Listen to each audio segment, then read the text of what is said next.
TV19 के news studio में खुशामदीद। तहसील reporter मियां चन्नू उमर हयात की रिपोर्ट के मुताबिक वज़ीर आला पंजाब मरियम नवाज़ के पंजाब धीरानी प्रोग्राम के तारीखी इक़दाम के तहत खानेवाल में 57 जोड़ों की इज्तिमाई शादी की तकरीब का इनेकाद किया गया। तकरीब के मेहमान खुसूसी पंजाब के वज़ीर बराए समाजी बहबूद और बैतुल माल सुहेल शौकत भट्ट थे, जबकि दीगर शुरका में MNA मोहम्मद खान डाहा, MPA राना मोहम्मद सलीम, चौधरी मोहम्मद हनीफ और दीगर शामिल थे। ज़ियाउर रहमान आमिर हयात हराज, राना बाबर हुसैन असगर हयात हिराज, साबिक MNA पीर असलम बोदला, सेक्रेटरी समाजी बहबूद जावेद अख्तर महमूद, डिप्टी कमिश्नर सलमा सुलेमान और DPO इस्माइल ने पंजाब के वज़ीर समाजी बहबूद बैतुल माल ने नए वज़ीर आला को मुबारकबाद दी और नेक ख्वाहिशात का इज़हार किया। ख्वाहिशात इसने 9 ब्याहता जोड़े में धीरानी इस्लामी कार्ड भी तकसीम किए, जिसके ज़रिए हर जोड़े को 1 लाख रुपए की सलामी माली तोहफा मिली।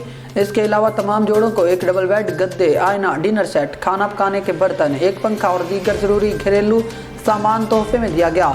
अपने खिताब में सूबाई वज़ीर सुहेल शौकत भट्ट ने कहा कि वज़ीर आला मरियम नवाज़ का विजन आवाम की खिदमत है और पंजाब धीरानी प्रोग्राम इनके अवामी खिदमत के अज़म की अक्कासी करता है। उन्होंने जोर दिया कि वज़ीर आला का ये इक़दाम अल्लाह की रज़ा के लिए कर रहे हैं। उन्होंने मज़ीद कहा कि पंजाब धीरानी प्रोग्राम तारीख़ में याद रखा जाएगा। मरियम नवाज़ पंजाब की बेटियों के लिए माँ का किरदार अदा कर रही है, माँ की तरह इनके साथ खड़ी है। वज़ीर मौसूफ ने इस बात पर भी रोशनी डाली कि हिम्मत कार्ड और धीरानी प्रोग्राम जैसे इक़दामात फलाही मुआशरे की बुनियाद हैं और इन खिदमात के ज़रिए वज़ीर आला ने रियासत मदीना फलाही रियासत की बुनियाद रखी है।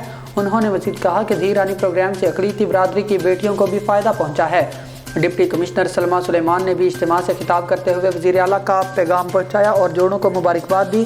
तकरीब में रिवायती झूमर रक़्स पेश किया गया। 9 ब्याहता जोड़े और तमाम हाज़रीन के लिए पुरतकल्लुफ़ इशाइया का भी अहतमाम किया गया और दुआ के साथ तकरीब का अख्तिताम हुआ। तकरीब में ज़िलई इंतज़ामिया के अफसरान, डिस्ट्रिक्ट बार एसोसिएशन के सदर महर इफ्तिखार नकियाना और सिविल सोसाइटी की नुमाया शख्सियात ने शिरकत की।